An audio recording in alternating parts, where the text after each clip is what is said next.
Olá, queridos, paz de Cristo, uma alegria, uma vez mais, estarmos juntos nessa ocasião aqui para mais uma aula da nossa maior escola teológica do mundo, a escola bíblica, seja ela dominical ou semanal, não importa, essa abordagem da palavra de Deus de modo sistemático, usando uma revista, um periódico, no qual nos baseamos para fazermos um currículo abrangente, panorâmico de toda a Bíblia, tanto no que diz respeito à teologia bíblica, bem como à teologia sistemática.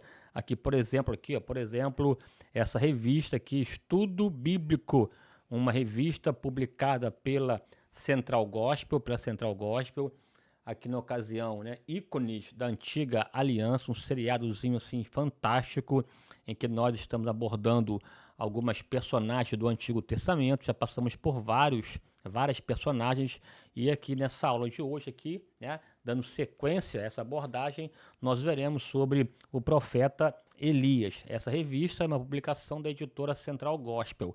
É interessante, inclusive, você atentar para o currículo que a editora Central Gospel disponibiliza ao povo de Deus para aprender a palavra do Senhor, ok? E nessa ocasião aqui, sem aqui perder muito tempo, nós veremos sobre a lição de número 10, que falará sobre o profeta Elias. Exatamente esta aí que está na sua tela a partir de agora. Aqui, ó, isso. É forte, Brasil. Só que ajustar aqui essa câmera, vou tirar essa maior, olha só. Tiro a maior, isso, deixo a menor, e aqui nós seguimos abordando esse assunto aí, lição 10, Elias e o verdadeiro culto a Jeová. Elias e o verdadeiro culto a Jeová será o tema da nossa aula de hoje, portanto, o tema deste vídeo. Antes aqui de começar aqui a lição propriamente dita, permita-me aqui te pedir, de modo respeitoso e de modo cordial em Cristo, que você curta esse vídeo, que você comente, né? Comente, curta e compartilhe, e sobretudo que você se inscreva no canal. É fundamental que você, assim, faça sua inscrição, até para dar visibilidade ao canal e dar uma movimentação maior. Se você somente assiste, não curte, não comenta, não compartilha, de uma forma até prejudica o impulsionamento do canal, porque aqui o algoritmo entende que o vídeo não é relevante e acaba não divulgando. Então, portanto, aí você que está aí nos ouvindo, faça lá seu comentário, curta, comente, compartilhe e vamos avançar na presença de Deus. Outro sim. Aqui eu sempre aqui solicito a você a sua ajuda, a sua colaboração. Segue na sua tela aí essa chave Pix, né? Que é tanto o meu telefone para contatos, para agendas, como também um meio pelo qual você pode semear em terra boa. Caso você tenha sido aqui abençoado com essa ministração, tá aí a chave Pix. Esse recurso abençoa a minha vida e também aqui me ajuda a aprimorar o canal para a glória de Deus, viu? Tá aí, ó, chave Pix 9 21 98477 8523. 21 98477 8523 é a nossa forma de abençoar a minha vida, ok? Beleza, dito isso aí, vamos lá então aqui observar a nossa aula a partir de agora, na sua tela aí, lição 10, Elias e o verdadeiro culto a Jeová. O texto bíblico básico dessa lição de hoje encontra-se no próprio livro de 1 Reis, capítulo 17, que vale aqui ressaltar que a vida do profeta Elias, basicamente, ela consta registrada no livro dos Reis, primeiro livro dos Reis, capítulo 17, e vai até o capítulo 2 de segundo Reis. Tem ali um intervalo, né, um interlúdio por conta da história do próprio rei Acabe, mas a figura de Elias surge no cenário exatamente durante o reinado desse rei Acabe, que foi um rei terrível. O texto bíblico básico está aí na sua tela. Tiago 5, 17, 18. Aqui uma referência em que o profeta Elias aparece uma vez mais no Novo Testamento. Ele aparece no Novo Testamento em vários momentos, tá? Em vários momentos. Ele aparece tanto no Monte da Transfiguração, ele e o próprio Moisés, aparece na discussão em relação ao ministério de João Batista, em que ele é comparado com o ministério de João Batista. e as pessoas até confundem Elias com João Batista, o que é um equívoco, uma coisa é uma coisa, outra coisa é outra coisa. Na verdade, no contexto de João Batista, é a interpretação da profecia acerca de João Batista, presente no livro do profeta Malaquias, em que nos mostra que surgiria um profeta que seria usado no mesmo espírito, nos mesmos moldes do profeta Elias, uma referência, portanto, a João Batista, aquele que iria preparar o caminho do Senhor. Não tem nada a ver com relação à reencarnação, algo do tipo, até porque para se reencarnar dentro da cultura espírita é preciso que a pessoa morra. E logo de cara aqui, o Elias não morreu, ele foi arrebatado, portanto não experimentou a morte e jamais poderia se reencarnar, ok? Outra questão interessante também o próprio João Batista tinha consciência de que ele não era Elias.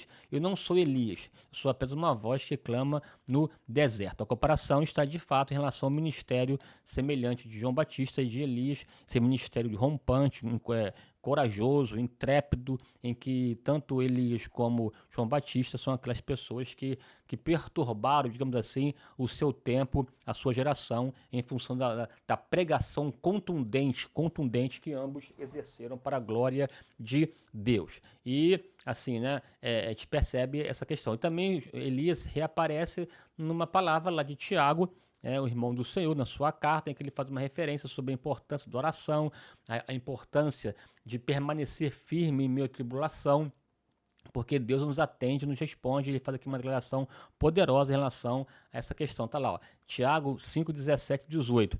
Elias, o grande profeta, era um homem sujeito às mesmas paixões, ou seja, suscetível aos mesmos problemas que nós também enfrentamos, de fraquezas, de coragem, de fé, de dúvida, de incerteza, enfim, as questões humanas muito presentes no coração do profeta Elias. Inclusive, ele até teve um momento, Elias, até de depressão, né? Ele até pediu a Deus a morte em função do problema de um enfrentamento contra a rainha Jezabel. Aqui vou comentar com você a gravidade desse embate, em relação ao contexto. Ele se sente só, se sente fragilizado, pede a morte, é por Deus fortalecido, é guiado. E aqui o texto chama a atenção dessa verdade. Elias era homem sujeito às mesmas paixões que nós, e orando pediu que não chovesse.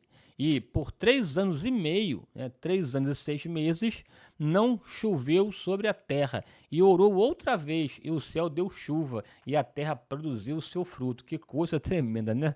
Deus sempre disponível a ouvir a nossa oração. Não tem a ver com o nosso mérito, não tem a ver com o que fazemos, mas sim com aquilo que Ele fez por nós na cruz do Calvário, restabelecendo a possibilidade, uma vez mais, de termos comunhão com Deus e podermos, portanto, adorá-lo na beleza da sua santidade. Elias era homem sujeito às mesmas paixões, e orou, e desceu o fogo do céu, e orou, e não choveu, e orou, e choveu, orou, desceu fogo e consumiu os profetas. Um homem, de fato, um símbolo de autoridade, de pregação, de voz profética, e tudo em função de um homem que decidiu entregar a sua vida a Deus e se desgastar na sua presença e fazer a diferença num tempo extremamente hostil. Ou seja, se Deus usou Elias, um homem sujeito às mesmas paixões, também pode usar a mim e a você para a glória do seu nome. Aqui, veja, né? Na minha palavra aqui introdutória, eu coloquei o seguinte: num tempo extremamente difícil para o povo de Israel, para os israelitas, Deus levantou o profeta Elias para fazer a diferença. Olha, num tempo hostil, num tempo complicado, num tempo notadamente marcado pela idolatria a um Deus pagão, de uma apostasia generalizada, estatal, orquestrada, sistematizada, imposta pelo Estado, Deus suscita, levanta como expoente o profeta Elias para fazer a diferença.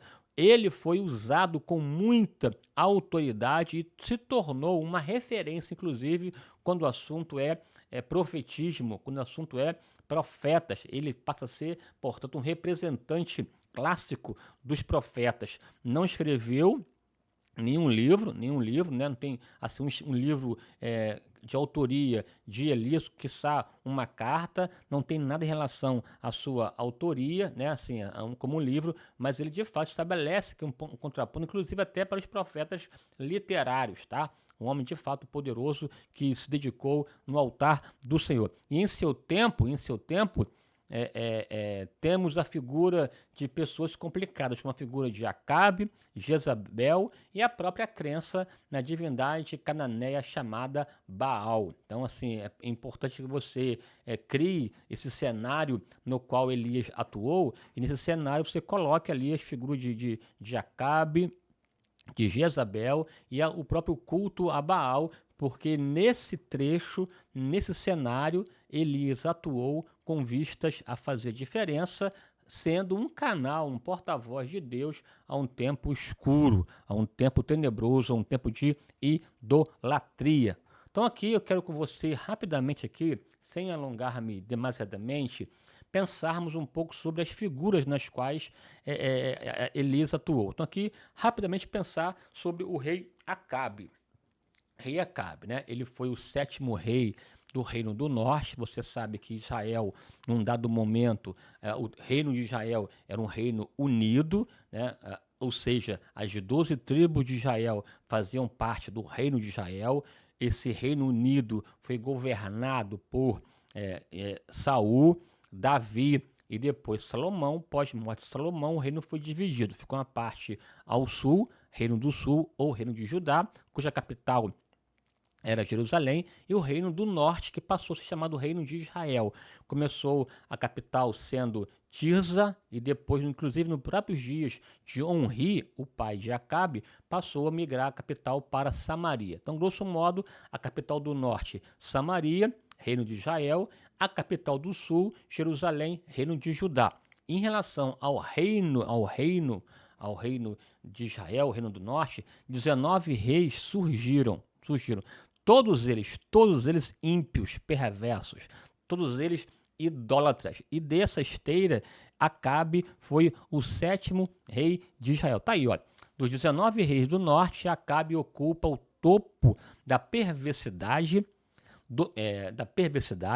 dominado por Jezabel, a sua esposa, que se tornou Jezabel símbolo de maldade, prostituição e feitiçaria. Por conta dos seus pecados, do seu casamento com Jezabel, Acabe foi arrastado para o buraco negro da história. Por isso, não devemos de forma alguma tolerarmos os princípios das doutrinas de Jezabel. Essa Jezabel se tornou uma figura perversa, que inclusive no Novo Testamento, lá em Apocalipse, uma das orientações para as igrejas da Ásia, há uma citação que interessante que resgata um pouco desse simbolismo relacionado à figura de Jezabel, fruto, símbolo de idolatria, perversidade, feitiçaria e prostituição. Tá lá.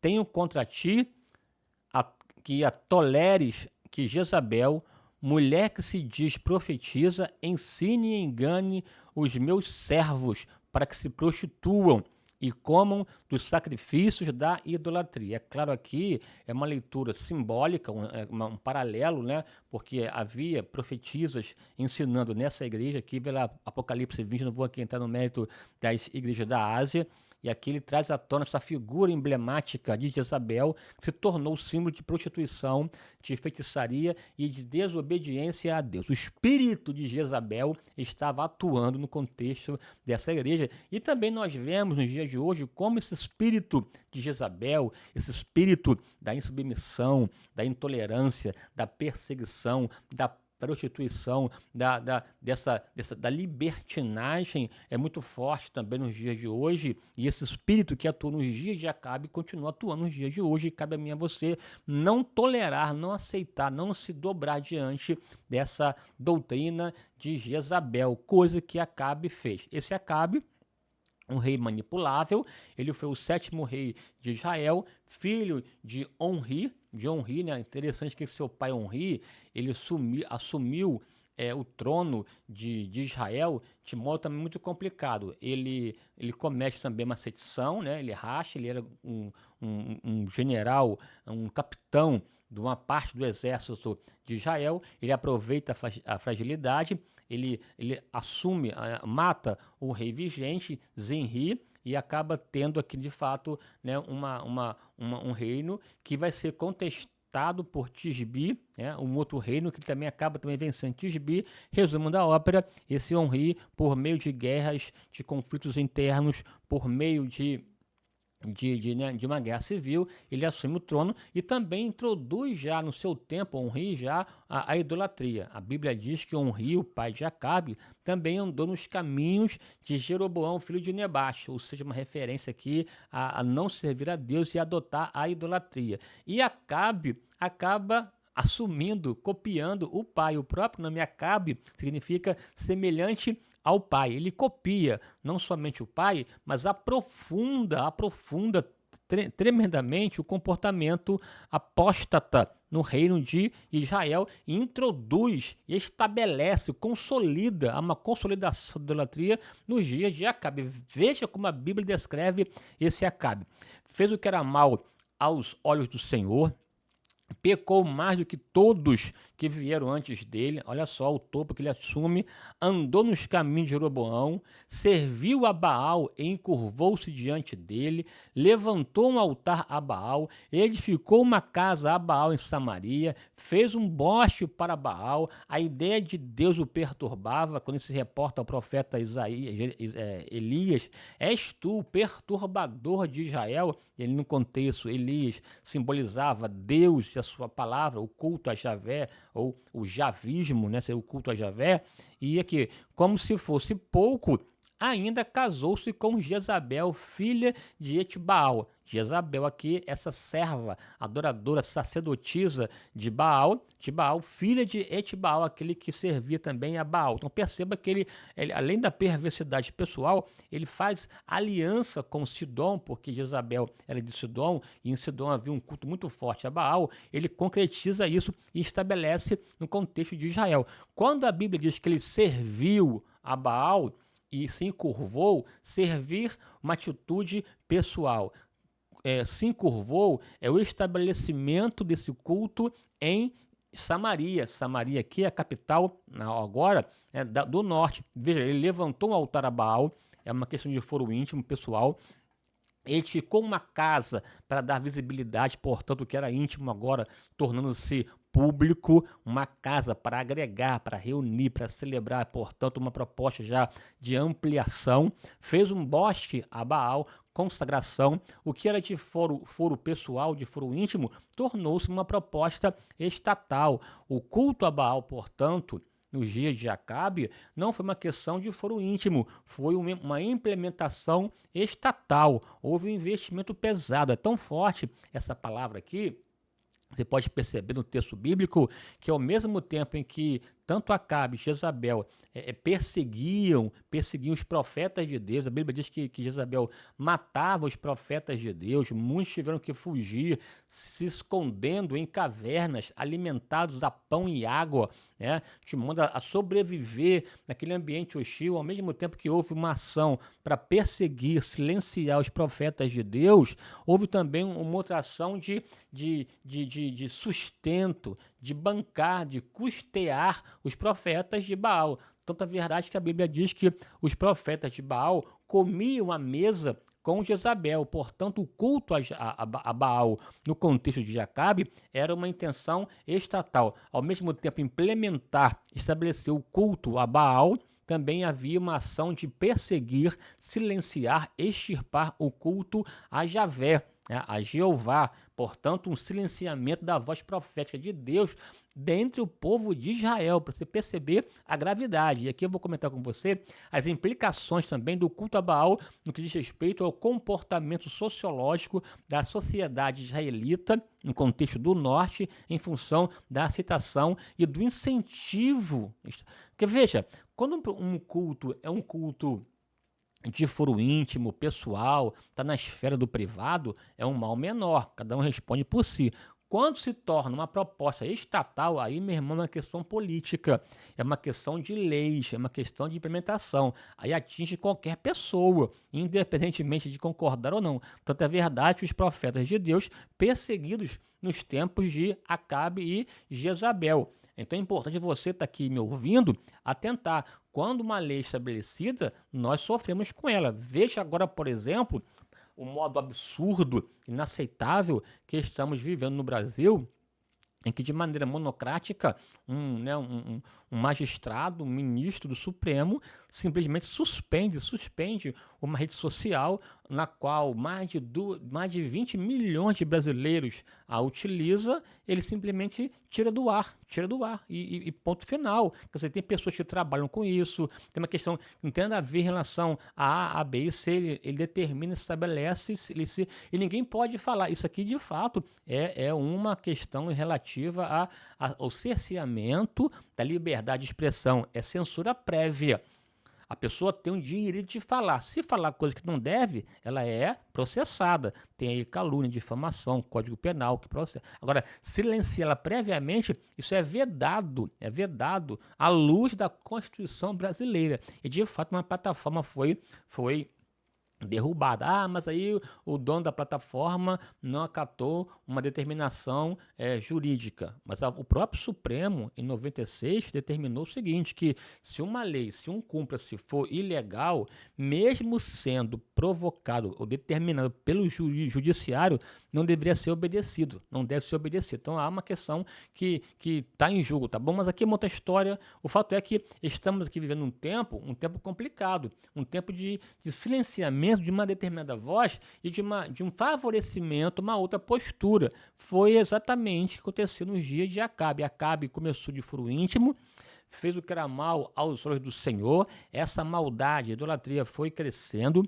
tomou forma, corpo, foi sendo implementada, saiu de um altar, passou a ser uma casa, da casa um bosque, e a ideia de Deus passou a ser uma ideia que perturbava o perturbador de Israel. Ainda por cima ele atrai forças, ligando-se formalmente a Jezabel. Jezabel, com seu ímpeto incontrolável, dominou Acabe e foi implementando o culto a Javé, e essa Jezabel inclusive ameaçou matar o próprio profeta Elias, que foi uma voz contrária, se levantou num tempo hostil, tá? Então veja aí o perfil de Acabe, né? Assim, o fato é que Acabe levou a sério a questão da idolatria junto ao povo de Israel. Uma declaração importante. Ele irritou, olha aqui o texto bíblico, ele irritou a Deus mais que outros que vieram antes dele. Ele foi tão perverso, tão idólatra, quando ele passou a perseguir Elias, não achou por 3 anos, ele foi aos reinos próximos dele, até os ameaçava, caçando, buscando matar, acabar com Elias, né? Assim, não é porque somente Jezabel foi lá, matou Nabode, porque queria vinha, ele ficou lá no canto da parede chorando e tal, enfim, não, mas o perfil de Acabe é um perfil difícil, um perfil duro, né? A Bíblia diz categoricamente que ele irritou a Deus mais do que os outros que vieram antes dele. E os outros que vieram antes dele não foram figuras fáceis, tá bom? A pensar que o próprio Jeroboão, né, o próprio Onri, o seu pai, uma enxurrada de reis perversos que vieram antes dele, ele conseguiu, né, a façanha de sobrepujar a esses reis perversos, ao ponto de irritar mais a Deus do que qualquer outro Deus, né, qualquer outro rei. Né? Acabe era uma pessoa fraca do ponto de vista psicológico, corrupto, irresoluto e desditoso. Aqui eu peguei uma citação de uma literatura que diz que Acabe era um rei fraco, corrupto, irresoluto e desditoso. Para você ver como essa figura é uma figura nefasta, funesta, ao ponto de os cães lamberem o seu sangue quando ele foi morto. Vamos aqui avançar, né? Aí, quando se fala em Acabe, Jezabel, temos a figura aqui do próprio Baal, né? Baal, a divindade em que Acabe passou a adorar e que era, de fato, aqui a divindade principal de Jezabel, que estava implementando no contexto do norte. do norte de Israel. Por que eu coloquei aqui sobre uma palavrinha sobre Baal? Porque quando nós falamos de uma divindade, de um culto, uma idolatria, há uma correlação muito grande entre o culto que expressamos a Deus ou a divindade adorada no comportamento social. Há uma correlação do comportamento social em relação à divindade que é adorada. Aqui, para você entender minimamente, eu sou pastor, um pastor evangélico. E no meu contexto, há uma ética moral que estabelece a minha conduta. Essa conduta tem muito a ver com aquilo que eu creio, com o Deus que eu professo. E esse Deus que eu professo, de acordo com a sua palavra, ele proíbe, por exemplo, a idolatria, ele proíbe a prostituição, ele proíbe o adultério, né? Ele proíbe o divórcio. Então, essas questões todas que ele, né, propõe, eu atento e pratico na minha vida cotidiana. Então, o culto a esse Deus, quem o cultua, esse culto expressa-se no comportamento. De acordo com a divindade cultuada, há uma resposta comportamental. E há quem diga que o comportamento social até cria-se uma divindade para legitimá-lo. Se a minha prática é uma prática perversa, é uma prática promíscua, libertina, eu não vou colocar na minha prática uma divindade que venha condenar essa prática. Eu vou ter uma divindade que, de alguma forma, vai justificar esse comportamento, vai legitimar. E se esse Deus que eu cultuo também tem esse comportamento perverso, ou comportamento promíscuo, maravilha, não há crise de consciência e toca o barco. Então, na verdade, aqui, esse levantar do culto a Baal em Israel, de alguma forma, legitimava ou buscava uma acomodação comportamental do comportamento promíscuo da sociedade israelita naquele contexto. Como assim era o culto a Baal e quais são as implicações disso no contexto pragmático, no contexto sociológico? Veja aqui, Baal, uma divindade dos cananeus. Aqui é importante aqui ressaltar que Canaã, né, só um minutinho aqui que eu vou ligar aqui o ar, tá um pouco já calor.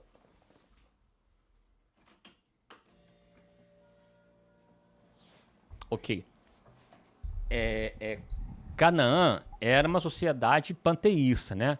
Panteísta, ou seja, existiam cultos a vários deuses. E no contexto aqui de Acabe, o Deus que estava sobrepujando ao panteísmo cananeu, era a divindade chamada Baal, cuja palavra significa senhor, dono ou marido. Esse Baal, de acordo com a mitologia cananeia, aí quando fala em mitologia tem variantes, né?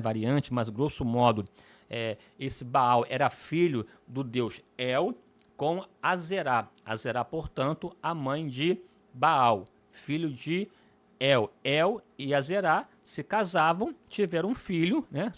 Tiveram um filho e chamou de Baal. Esse Baal era considerado o deus da tempestade, responsável, portanto, pela chuva, pelo trovão, né? E, portanto, controlava a dinâmica das chuvas, automaticamente uma divindade que vai se vinculando à fertilidade, ao cultivo, à plantação, à agricultura. Aqui vale aqui ressaltar que, né, a sociedade israelita nesse contexto, uma sociedade eminentemente agrícola, cuja importância da chuva era inquestionável para dar de fato regar a terra e trazer fertilidade e trazer prosperidade.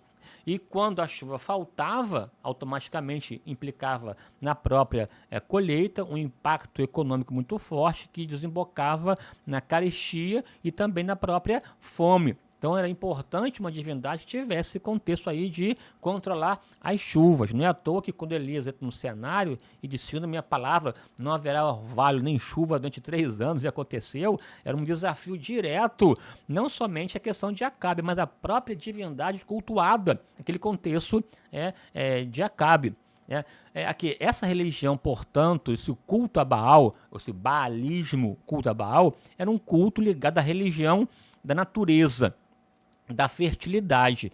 E essa fertilidade tem a ver tanto com a semente que cai na terra e germina, como também a fertilidade sexual, né, de filhos, tem a ver com a questão de sexo, da prática sexual, da fertilidade dos órgãos, né, reprodutores. Aqui é muito comum, inclusive, essas religiões da natureza, da fertilidade, no contexto antigo, até ter essa adoração, esse culto ao falo, ao pênis, né, essa coisa de pensar no aspecto da reprodução, da fertilidade. E normalmente essas religiões, né, da natureza, na sua prática cultica também acontecia sexo, né? Sexo, até sexo grupal, enquanto elemento de adoração, de culto, de sagrado. Esse sexo, né, homem com homem, mulher com mulher, assim, através da prática sexual se cultuava a divindade. Você tem, por exemplo, a própria Astarote e a sua releitura grega chamada Afrodite, daí afrodisíaco, tem a ver com um produto ligado à sexualidade, ligado, né, a esse aspecto da fertilidade. Não é à toa que em Corinto, por exemplo, na Grécia Antiga, existia um templo a Afrodite com 1000 sacerdotisas e lá se praticava, né, o sexo aberto, o próprio culto a Baco, né, que é o Dionísio grego, e o Baco romano, regado a vinho, a sensualidade, a prática promíscua. Então veja que esses cultos da natureza, esses cultos das religiões da natureza, ligados à fertilidade, era muito comum essa prática promíscua. E aqui, veja, até eles explicavam a chuva ou a seca, porque Baal está preso. Ou Baal morreu, ou está preso no mundo dos mortos. Daí não chove, é preciso libertar esse Baal.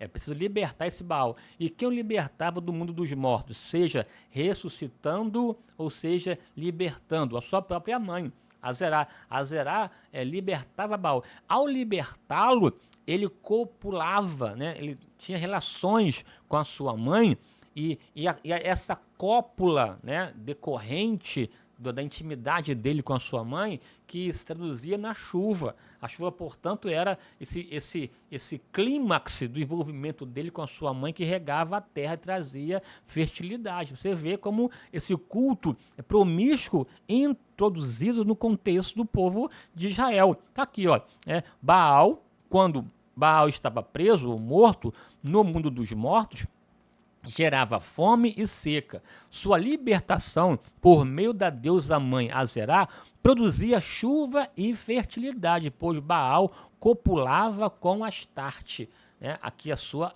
irmã. Há relatos que ele copulava com a própria mãe, como também com a sua irmã Astarte, e dessa cúpula, desse envolvimento, se regava a terra. Então, uma forma de chamar a atenção de Baal era, de fato, também esse culto marcado pela cópula, esse culto marcado pela prática sexual. E nessa esteira está a nação de Israel, portanto, uma prática promíscua.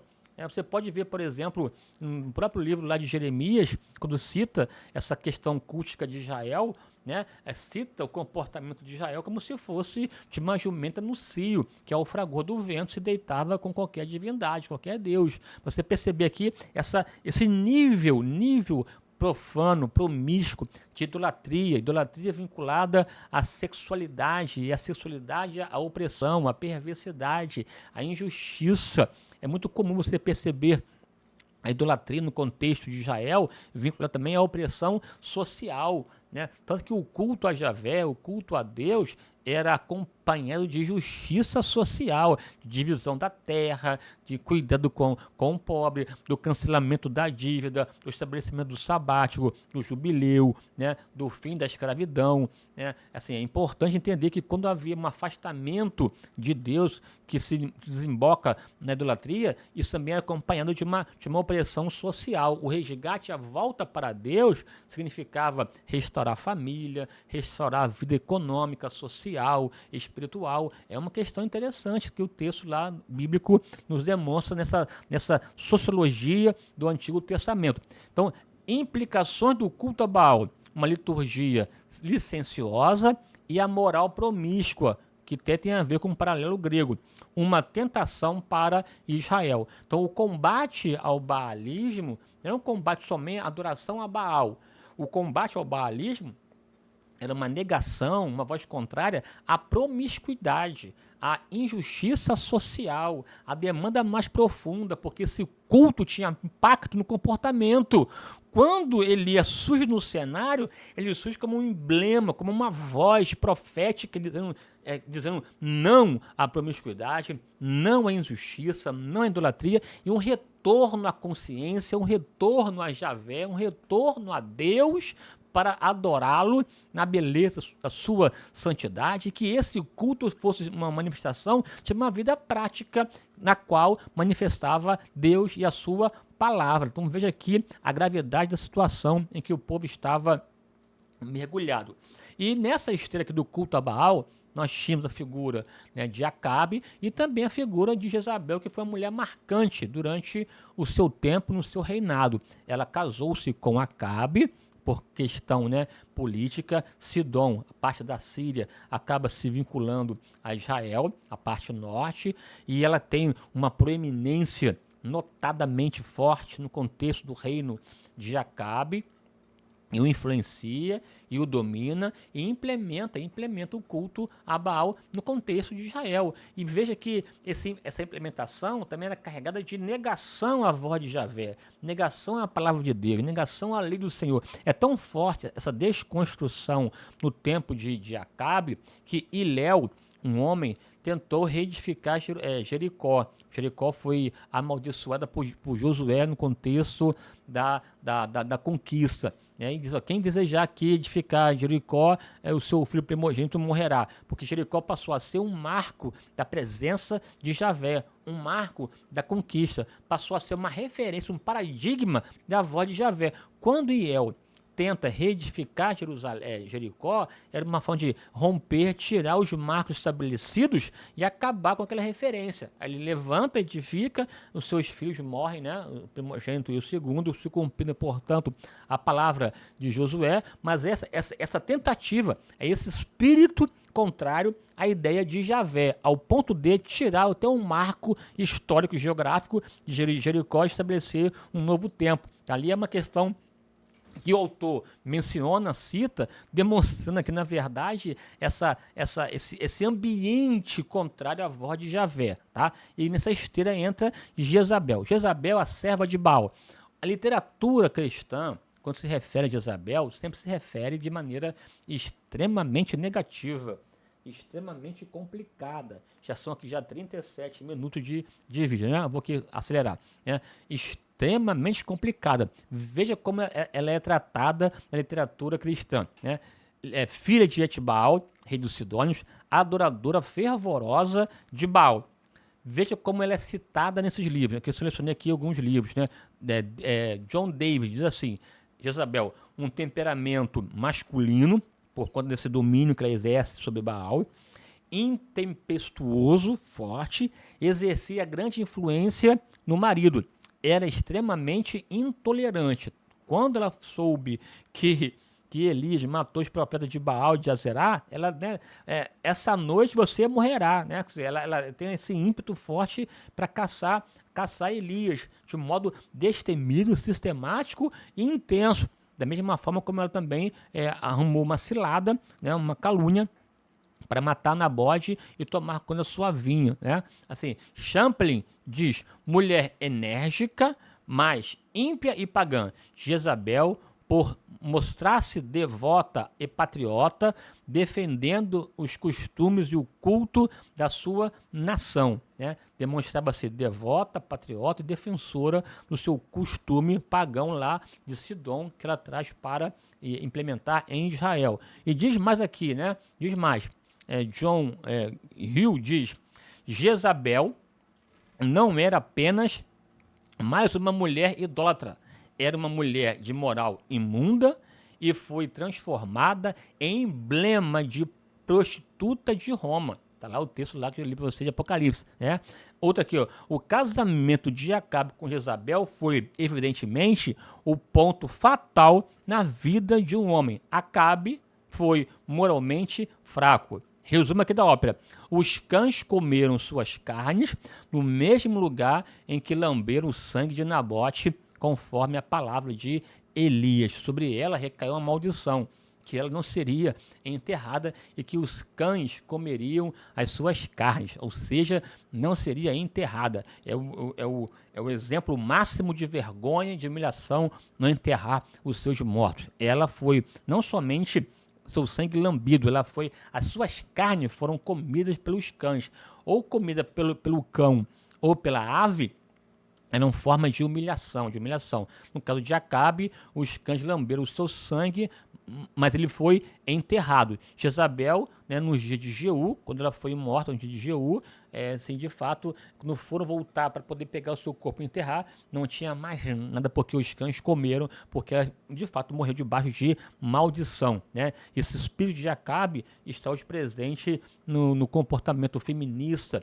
em que exacerba essa questão de luta entre homem e mulher, né, que transforma a questão social numa guerra de gênero e por aí vai. É importante você, como servo de Deus, entender, compreender a dinâmica desse espírito perverso que é símbolo de prostituição, que é a questão de Acabe. Pois bem, esse comportamento complicado de Acabe, esse culto a Baal, essa postura funesta de Jezabel, levaram Israel à bancarrota. Né? Como estava a situação do povo de Israel nos dias de Acabe e Jezabel? Estava, primeiro, fome por conta da seca, 3 anos e meio sem chover. Baal não dava chuva e a terra retinha a sua semente. Sem plantação, sem colheita, fome, carestia, miséria, opressão e por aí vai. Né? Os profetas de Deus assassinados, muitos a pão e água escondidos na caverna. Outros assim, de fato morreram. Você percebe que há toda uma construção dessa perseguição, um ambiente persecutório em relação à palavra de Deus. Profetas de Baal, em contrapartida, e de Azerá, comiam à mesa com Jezabel. Uma proposta, portanto, estatal. Uma questão de política pública adotada por Acabe e Jezabel. Imagina aqui um profeta de Deus se levantar contra o contra o status quo ou contra o Estado formal, contra o poder estatal, uma perseguição terrível. Quando Elias surge, de modo bombástico, né? Assim, não haverá chuva, nem orvalho, segundo a minha palavra, uma situação de extremamente de coragem, de audácia. Teve que, de fato, se escondeu no Querite, depois foi para Serepta, teve que descer a Berseba, senão morreria. Ele aparece somente no contexto exato, estratégico, de acordo com a orientação de Deus. Ele se sente, Elias, sozinho, né? Jezabel matou os seus profetas, só eu escapei. Aí Deus fala, não, ainda tem mais 7 mil que não se prostrar diante de Baal, né? Deus tem seus representantes, mas o ambiente era um ambiente hostil, um ambiente complicado, uma voz dura. Quando a Bíblia diz que Elias, depois que ele enfrentou os profetas de Baal no Monte Carmelo e desce a Berseba porque Jezabel manda mensagem que mataria, ele não fugiu de uma mulher, ele fugiu de um estado, do poder estatal em cima dele, no seu cangote, querendo matar, ceifar a sua vida. Não é uma questão só, o grande profeta fugiu de uma mulher. Não, não é mulher, não, fugiu da rainha, que dominava Acabe, que tinha o poder de vida e de morte no contexto do seu reinado. Aqui Israel, aqui em frangalhos. Porque assim, quando o povo de Deus se afasta de Deus, da sua palavra, resultado, fome, opressão, perseguição e miséria. Tá lá, nesse contexto aqui, a ideia era varrer o javismo, né, mediante a intolerância. Javé tornou-se uma perturbação para Acabe, o seu reino. Ele se refere a Elias como perturbador de Israel, né? Ou seja, em tempos de destruição cultural, religiosa, moral, é preciso marcar posição. Foi nessa esteira contrária, nesse ambiente adverso, que Elias levantou a sua voz. Elias não foi um profeta de tempos de ouro, foi um profeta em tempos de trevas, em tempos hostis. A voz profética tem sentido e valor exatamente no tempo de hostilidade. Aonde estão os Elias de Deus nos dias de hoje? para levantar a sua voz e dizer que a salvação é o Senhor. Elias, Deus que salva, a salvação vem do Senhor, né? Deus precisa também nos dias de hoje levantar Elias para serem, né, para preconizarem a palavra de Deus com autoridade, com ousadia. Aí entra nessa esteira o profeta Elias, natural de Tisbe, né, que era uma região de Gileade, portanto, no norte de Israel.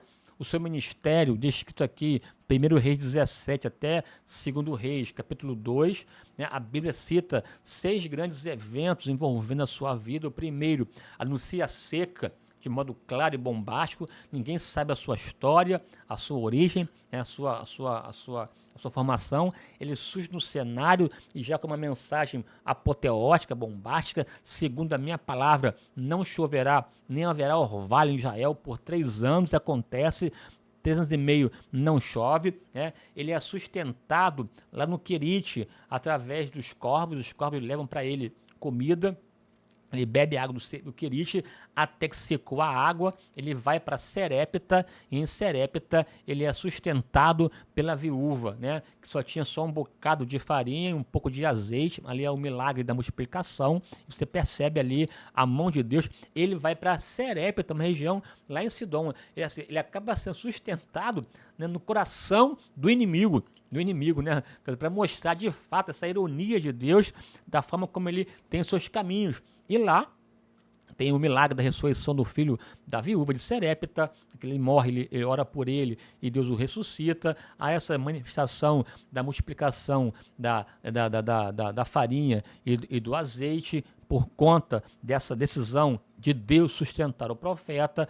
Depois de 3 anos, ele sai de lá e vai ao Carmelo e tem lá aquele enfrentamento aos 400 profetas de Baal e os 450 de Azerá, em que ele enfrenta, que ele ora a Deus, e Deus manda fogo do céu e consome os profetas. Logo em seguida, ele vê a questão da chuva e manda Acabe, né, aparelhar o seu cavalo, porque iria chover, e de fato ele choveu, né, porque ele veja uma pequena nuvem, tamanho da mão de um homem, é um sinal que haverá uma grande chuva, e aconteceu de fato uma coisa maravilhosa, poderosa, eu tive o privilégio de ir ao Monte Carmelo, lá em Jerusalém, em Israel, né, e vi de lá o Vale de Jezreel, né, que é também o Vale do Armagedon, e no topo do monte, e você se reporta ao lugar onde que Deus mandou o fogo do céu, uma coisa tremenda, poderosa, porque Deus faz assim, Deus marca espaço, marca geografia, marca nossa vida com milagres poderosos,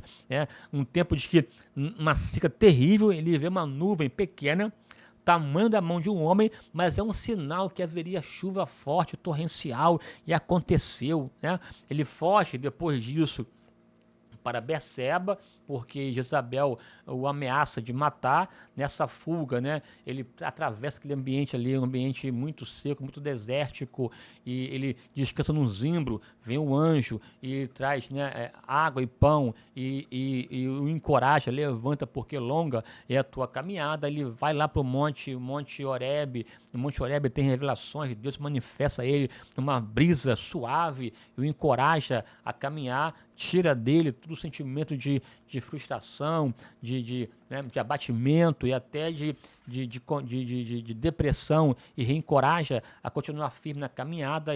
Orienta a ungir Eliseu, Jeú, o próprio Azazel lá da Síria, continuar firme na sua missão profética, né?